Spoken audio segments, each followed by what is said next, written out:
एक भाई ने प्रश्न किया कि राग द्वेष से कैसे हम मुक्ति पाए।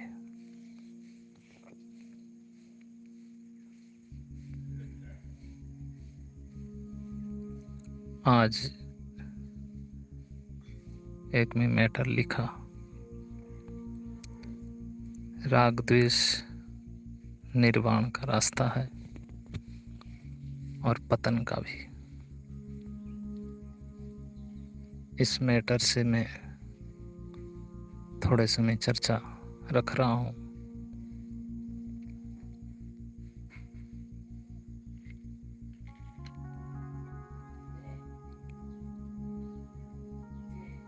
जब तक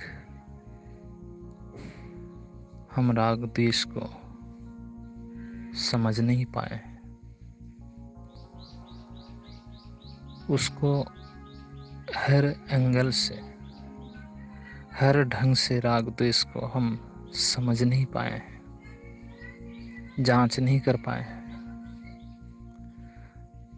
तब तक राग द्वेष से मुक्ति पाना असंभव है।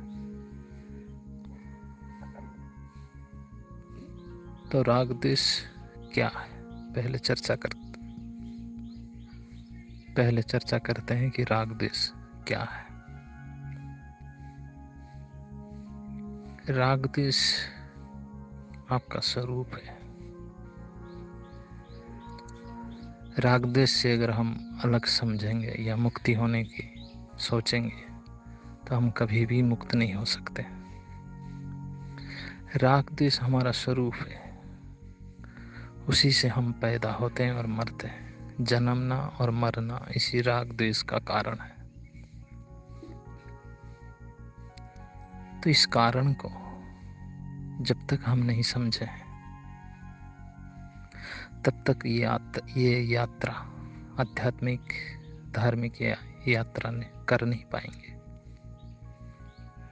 राग द्वेष को दूसरा अर्थ हम देते हैं कि आसक्ति।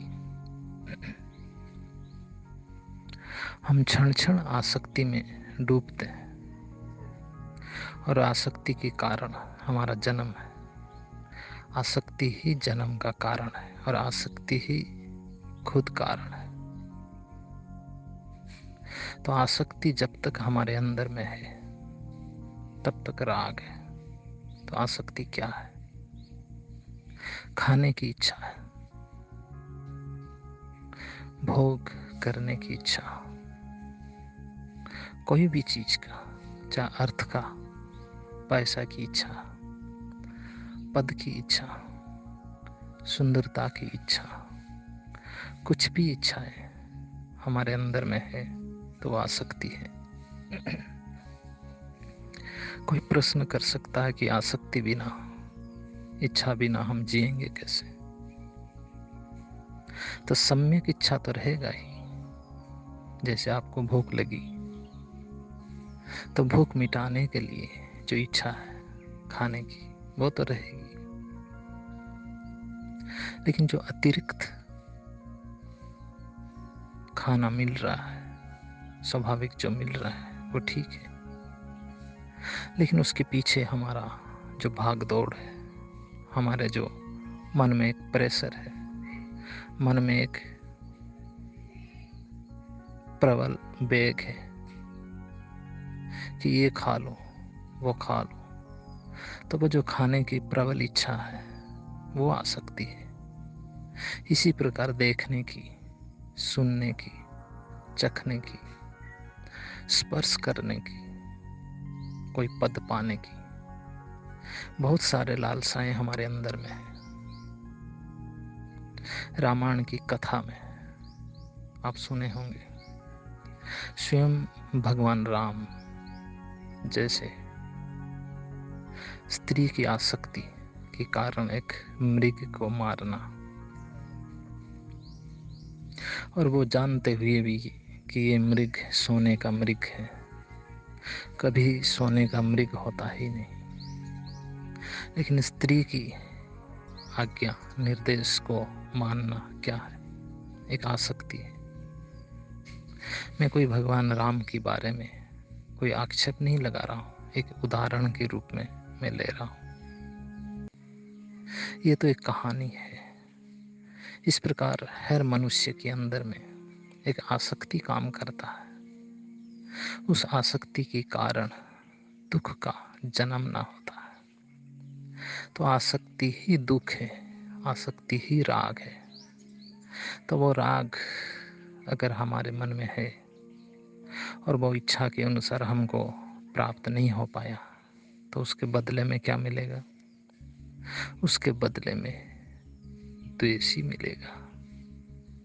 वो द्वेष क्या है? एक दुख का, एक रात्रि का, एक अंधकार का, एक अज्ञान का जन्म होना, एक मृत्यु का जन्म होना। तो जन्म क्या है? आसक्ति है। और मृत्यु क्या है? वो भी आसक्ति है। तो आसक्ति की दो रूप है, राग और द्वेष। तो मैं कह रहा था कि मैं मैटर्स को सामने रखा कि राग द्वेष ही निर्वाण का रास्ता है। अगर आपके अंदर में वो राग द्वेष ना हो तो आप निर्वाण के लिए सोचेंगे ही नहीं, आप दुख मुक्ति के लिए सोचेंगे ही नहीं। तो इसीलिए ये शुभ है, लेकिन क्या है? लेकिन दृष्टा, उसको देखना। जैसे उसको आप जांच करते हैं, परखते हैं और उसमें डूबते हैं, उसके अंदर में गहराई में आप जा करके उसको खोज करते हैं और होश में रह करके उसके साथ जीते हैं, तो क्या होता है? उसी क्षण उससे आप मुक्त हो जाते हैं। उसी क्षण एक सत्य का उद्घाटन होता है, सत्य का दर्शन होता है। और वो क्या है? वो सत्य क्या है? वो सत्य आपका स्वरूप है, वो सत्य आप स्वयं है। उस स्वयं की अनुभूति ही सत्य है और वही आत्म स्वरूप है। तो वो आपका जो स्वरूप है उसको दर्शन करना। तो मैं कह रहा था कि राग द्वेष आप स्वयं है। इस बात को जब तक आप समझ नहीं पाए हैं कि राग द्वेष आप स्वयं है, तब तक आपके अंदर का जो अहंकार है, आपके अंदर का जो दुख है, आपके अंदर का जो ज्वालामुखी है, वो कभी फूट के बाहर निकल नहीं सकता है और वो ज्वालामुखी कभी ठंडा हो नहीं सकता है। इसीलिए उस ज्वालामुखी को निकलना ही होगा और निकलते ही आपका दृष्टापन, साक्षीपन, बिल्कुल तटस्थता होना पड़ेगा। और तब जा कर के आपके क्रोध, आपके काम, आपके लोभ, जो भी आपके अंदर में है, या तो आपका स्वरूप है, तो आपका स्वरूप को आप दर्शन करेंगे और उसी क्षण आपकी मुक्ति होगी। तो राग द्वेष क्या है? राग द्वेष से जहाँ भी आपके आकर्षण है, आपका धर्म के प्रति आकर्षण है, तो वह धर्म नहीं है, एक विचारों के प्रति, एक दर्शन के प्रति, एक वातावरण के प्रति आपका आकर्षण है, एक समूह के प्रति आपका आकर्षण है, एक ग्रंथ के प्रति आपका आकर्षण है, तो वो धर्म नहीं है। धर्म जहाँ है वहाँ आकर्षण नहीं है। वहाँ आकर्षण कैसे रहेगा? एक सम्यक आकर्षण रहेगा, एक सहज आकर्षण रहेगा।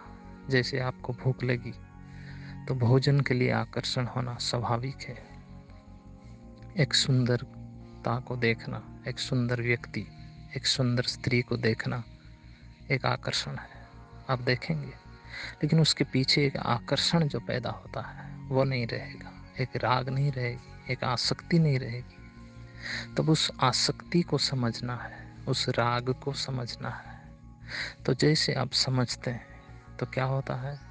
आप झूठे धर्म से आप मुक्त हो जाते हैं। आप एक स्वतंत्रता का महसूस करते हैं। आपका स्वरूप का दर्शन करते हैं, आपके स्वरूप का महसूस करते हैं, अनुभूति करते हैं। वही समाधि है, वही सहज समाधि है। इस बात को बहुत गहराई से समझे और अपने जीवन में उतारे। यही आपका मार्ग है।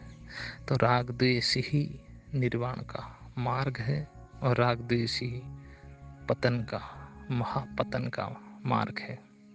ये आपको चुनाव करना है और आपको यात्रा करना है। बस इतना ही, इतना ही।